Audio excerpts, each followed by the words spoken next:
क्यों जानकी, सुना है तेरी देवरानी तो बहुत पढ़ी लिखी है। हाँ मौसी, सिर्फ पढ़ी लिखी ही नहीं है बल्कि वो तो नौकरी भी करती थी। अच्छा, तो तू ना जरा बच कर रहना। जरा बच कर रहना मतलब? मौसी मैं कुछ समझी नहीं। मतलब कि बड़ी तीखी मिर्ची होती हैं ये ज्यादा पढ़ी लिखी लड़कियां। पता चला कि तू है तो जेठानी, पर वही आकर पूरे घर पर राज करने लगे। वो औरत जानकी के मन में अपनी होने वाली देवरानी को लेकर शक पैदा कर गई थी। दरअसल जानकी की शादी 2 साल पहले ही सुरेश से हुई थी। वो बहुत ज्यादा पढ़ी लिखी तो नहीं थी, लेकिन उसने आते ही पूरा घर बहुत अच्छे से संभाल लिया था। सुरेश का छोटा भाई था महेश, जिसकी शादी अब प्रिया से होने जा रही थी। तब दूल्हे बने महेश को देखकर जानकी ने कहा, क्या बात है दूल्हे राजा, बड़े जच रहे हो। अब जाओ जल्दी से हमारी देवरानी ले आओ। अकेले घर का काम करके मेरा तो बुढ़ापा ही आ गया। प्रिया आएगी तो कम से कम मैं भी किसी पर हुक्म चला सकूंगी।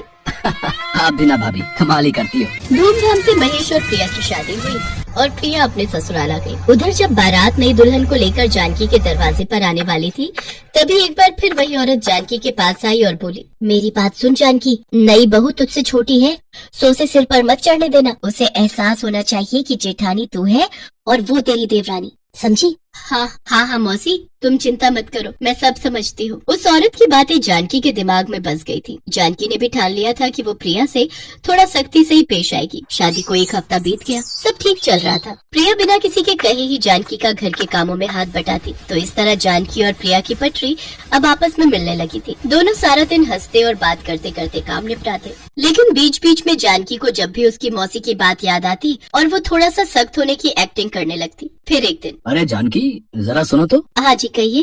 वो प्रिया और महेश को हमारी कुलदेवी के मंदिर भी तो ले जाना है ना, तो तुम एक काम करो, शहर जाकर उसके लिए एक अच्छी सी साड़ी ले आओ। पैसे अलमारी से निकाल लेना। शहर से क्यों? यहाँ हमारे यहाँ दुकानें कम है क्या? अरे बाबा, वो शहर की लड़की है, हो सकता है उसे यहाँ की साड़ी पसंद ना आए। अच्छा, आपने कभी मेरे लिए तो शहर से साड़ी नहीं मंगवाई। अच्छा, तो तुम भी ले आना अपने लिए एक बढ़िया साड़ी। अब खुश हो? और सुनो, महेश को साथ ले जाना, मुझे कुछ काम है तो मैं कल पूरा दिन बाहर रहूंगा। ठीक है। सुरेश की बात सुनकर दोनों हंसने लगे। अगले दिन जानकी अपने देवर महेश के साथ बाइक से शहर के लिए निकल पड़ी। रास्ते में महेश ने जानकी से पूछा, क्यों भाभी, जेठानी और देवरानी की सही बन रही है कि नहीं? तुम बाइक चलाने पर ध्यान दो, बड़े आए रिश्तों के इंस्पेक्टर। रिश्तों का इंस्पेक्टर पर देखना भाभी, एक दिन आपको प्रिया पर नाज होगा। जानकी महेश की बातें सुनकर सोच में पड़ गई। वो भविष्य देखने की कोशिश कर रही थी, लेकिन उसे क्या पता था कि आगे कौन सी अनहोनी उसका इंतजार कर रही है। वो जिस रास्ते से जा रहे थे, वहाँ एक बेकाबू ट्रक ने उनकी बाइक को जोरदार टक्कर दे मारी, जिसकी वजह से महेश ने मौके पर ही दम तोड़ दिया।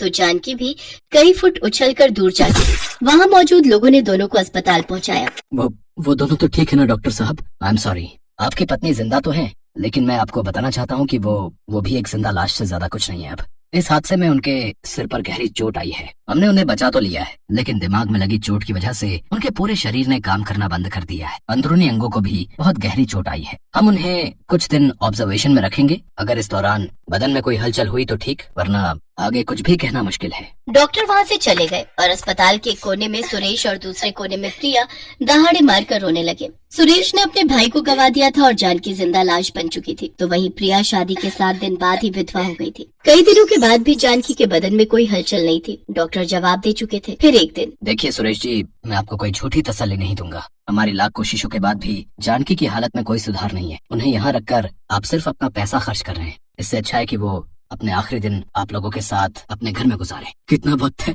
मेरी जानकी के पास डॉक्टर साहब? जैसी उनकी हालत है, ज्यादा से ज्यादा 6 या 8 महीने। डॉक्टर की बात मानकर सुरेश जानकी को घर ले आया। अब जानकी सारे दिन बिस्तर पर पड़ी रहती, उसकी आंखें खुली रहती, पर वो किसी से कुछ नहीं बोल पाती। फिक्र मत करो जानकी, तुम देखना सब ठीक हो जाएगा। मैं तुम्हारा बहुत अच्छे से ख्याल रखूंगा। ये जिम्मेदारी आप मुझ पर छोड़ दीजिए। आप अपना ऑफिस देखिए, दीदी को अब से मैं संभालूंगी। वैसे भी मेरे पास अब करने के लिए है ही क्या। अगर मेरी सेवा और प्यार से दीदी ठीक हो जाए तो मैं समझूंगी कि मेरा जीवन सफल हो गया। प्रिया की बात मानकर सुरेश ऑफिस चला गया। इधर प्रिया ने जानकी की सारी जिम्मेदारी बहुत अच्छे से संभाल ली। सुरेश ऑफिस जाता और प्रिया सारा दिन जानकी की सेवा में लगी रहती। शाम को सुरेश आकर जानकी से खूब सारी बातें करता। जानकी बातें सुनती तो थी, मगर उनका जवाब नहीं दे सकती थी। उधर दिन भर प्रिया जानकी की दवाइयों से लेकर उसकी साफ सफाई तक का पूरा ख्याल रखती। प्रिया की सेवा और उसका प्यार देखकर जानकी की आंखों से आंसू आ जाते थे और वो मन ही मन सोचने लगी, कितना गलत सोचती थी मौसी। एक देवरानी से बढ़कर ये तो मेरी छोटी बहन जैसे ख्याल रखती है।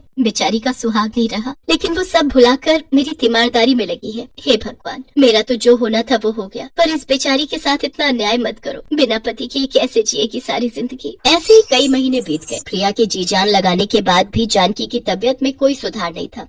फिर एक दिन सुरेश ने प्रिया से कहा, प्रिया, मुझे काम के सिलसिले में एक हफ्ते के लिए बाहर जाना पड़ेगा, तो आप फिक्र मत कीजिए, मैं सब कुछ संभाल लूंगी। सुरेश के जाने के बाद तो प्रिया हर वक्त जानकी के साथ ही रहती और रात को भी उसी के बगल में सोती। जानकी अब पूरी तरह से समझ चुकी थी कि प्रिया वैसी बिल्कुल नहीं थी जैसा कि उसने सोचा था या उसे पढ़ाया गया था, बल्कि वो सच में नए जमाने की एक बहुत ही जिम्मेदार लड़की थी। फिर एक रात जब प्रिया सो गई तो जानकी ने फिर अपने मन में सोचा, कब तक ये दोनों मेरी सेवा ऐसे ही करते रहेंगे? कब तक प्रिया और सुरेश अकेले अपना जीवन काटेंगे? कब तक मैं इन दोनों पर ऐसे ही बोझ बनी रहूंगी? यही बातें सोचते सोचते जानकी की भी आंख लग गई। एक हफ्ता बीत गया। सुरेश वापस आया तो आते ही वो जानकी के पास बैठ गया। प्रिया भी सुरेश के लिए पानी लेकर वहाँ गई। तभी अचानक जानकी के हाथ में हलचल हुई। ये देखकर सुरेश और प्रिया बहुत ही खुश हो गए। वो डॉक्टर को फोन करने ही वाले थे कि उससे पहले ही जानकी का कांपता हुआ हाथ सुरेश की तरफ बढ़ा। सुरेश ने फौरन आगे बढ़कर उसका हाथ थाम लिया और फिर जानकी ने प्रिया को भी आंखों से उसके पास आकर बैठने का इशारा किया। प्रिया भी फौरन जाकर जानकी के पास बैठ गई। अब सब ठीक हो जाएगा।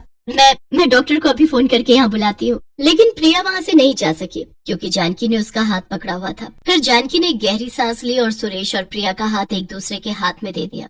उसकी आंखों में आंसू और होठों पर एक हल्की मुस्कान थी। वो क्या कहना चाहती थी ये सुरेश और प्रिया अच्छे से समझ चुके थे। तब प्रिया ने उससे कहा, आप ये सब मत सोचिए, आप अब ठीक हो जाएंगे, आप देखना। ये कहते हुए प्रिया जानकी के काफी नजदीक आ गई थी तो जानकी ने प्रिया के सिर पर हाथ रखा और फिर वो हमेशा के लिए शांत हो गई। फिर 2 साल बाद, प्रिया कहाँ हो तुम? आई जी, लीजिए, ये रहा आपका नाश्ता।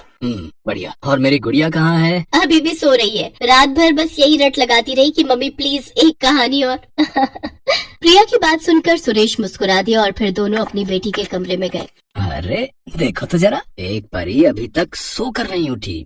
लेकिन अब जब पापा आ गए हैं तो मेरी जानकी को तो उठना होगा ना। गुड मॉर्निंग पापा। Good morning.